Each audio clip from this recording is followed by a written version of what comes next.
Bonjour, nous allons corriger l'exercice 58, page 193. Alors dans cet exercice, nous avions un arbre qui faisait 5,4 mètres de haut au départ et il a été arraché à un certain niveau et s'est plié. On sait que la hauteur restante est de 1,5 mètre et que la cime de l'arbre, c'est-à-dire le haut de l'arbre, a atterri à 3,6 mètres de la base du tronc.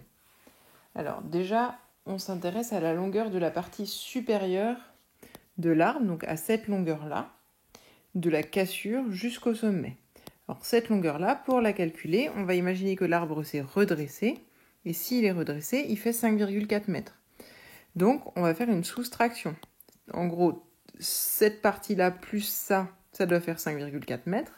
Donc on va faire une soustraction. Attention, on ne peut pas se placer dans ce triangle-là et appliquer le théorème de Pythagore parce qu'on ne sait pas si le triangle est rectangle. Donc on ne peut appliquer le théorème de Pythagore pour calculer la longueur d'un côté que si on sait que le triangle est rectangle. Et là, on n'en sait rien. Il y a juste une soustraction à faire. Donc, on calcule. Pour calculer la partie supérieure de l'arbre, donc on va l'appeler S, la partie supérieure de l'arbre. Donc c'est 5,4 mètres moins 1,5 mètres. Et on trouve 3,9 mètres. Donc là, on peut repérer que l'on a un triangle dont on connaît les longueurs des trois côtés. Là, on a bien le 3,9 mètres qu'on vient de calculer. Ici, on a notre 3,6 mètres qui est écrit. Et ici, on a le 1,5 mètre. Donc, on a un triangle dont on connaît les longueurs des trois côtés. Et on se demande si la partie inférieure de l'arbre, donc c'est-à-dire si ce côté-là est resté bien vertical. Comme on a précisé dans l'énoncé que le sol était horizontal, ça revient à se demander si ici il y a un angle droit. Donc on va pouvoir appliquer la méthode de la réciproque et de la contraposée du théorème de Pythagore pour vérifier si le triangle est rectangle. Donc le mieux pour rédiger facilement, c'est de nommer notre triangle, comme ça on pourra identifier les plus grands côtés. Alors on peut appeler ici S comme le sommet, C comme la cassure et T comme le tronc par exemple. Et ensuite on peut rédiger. Donc dans le triangle TCS, et on va essayer d'identifier le plus grand côté. Le plus grand côté,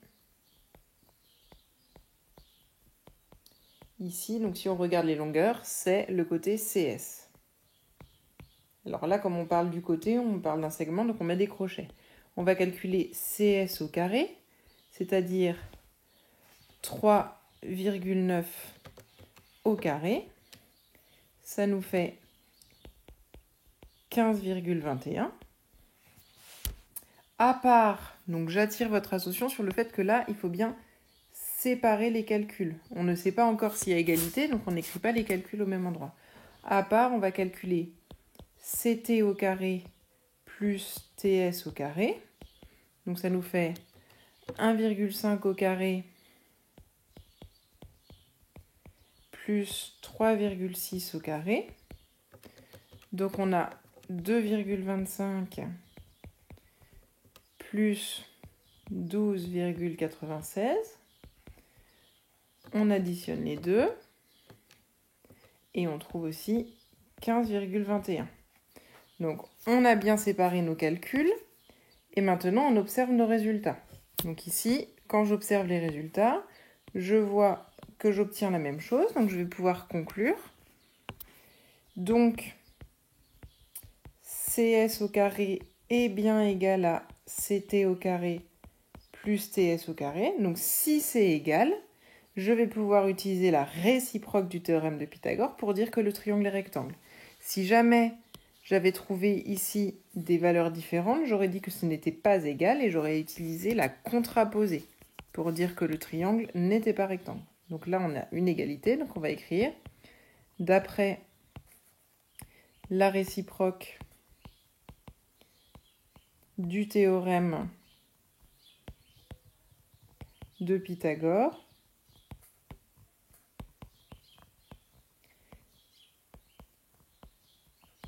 le triangle TCS est rectangle, puisqu'on a une égalité. Et alors, pour trouver en quoi il est rectangle en, alors on regarde bien. On avait identifié que le plus grand côté, c'était CS. Et donc, on va chercher le sommet qui n'est pas dans le plus grand côté. Donc ici, c'est T. Donc il est rectangle en T. Donc je peux maintenant coder sur ma figure, ici. Et je vais maintenant répondre à la question. La question c'est, est-ce que la partie inférieure de l'arbre est restée verticale? Donc comme le sol est bien horizontal, s'il y a un angle droit, elle est bien verticale. Donc la partie inférieure de l'arbre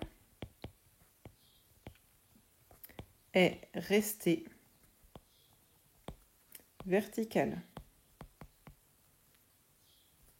On peut préciser, car le sol est bien horizontal. Donc on fait toujours attention lorsqu'on rédige ce genre d'exercice. Première étape, on identifie le plus grand côté. Deuxième étape, on effectue bien les calculs séparément. On conclut si c'est égal ou pas. Donc si c'était pas égal, on aurait mis différent de. Et si c'était pas égal, là on aurait écrit contraposé. Ici, comme c'est égal, réciproque. Le triangle est bien rectangle, on précise quel est son angle droit. Et si c'est un problème, on pense à conclure. Voilà. Attention à ne pas tomber dans le piège. Ici, on ne peut pas calculer en appliquant le théorème de Pythagore dans la question A. Parce que on ne sait pas dans la question A si le triangle est rectangle. Alors si vous l'avez fait, vous allez me dire oui, mais pourtant on trouve le même résultat. Vous avez de la chance parce qu'à la fin on rappelle qu'il est rectangle. Mais au début, vous n'avez pas le droit d'utiliser le théorème de Pythagore tant que vous n'êtes pas sûr que le triangle est rectangle. Voilà.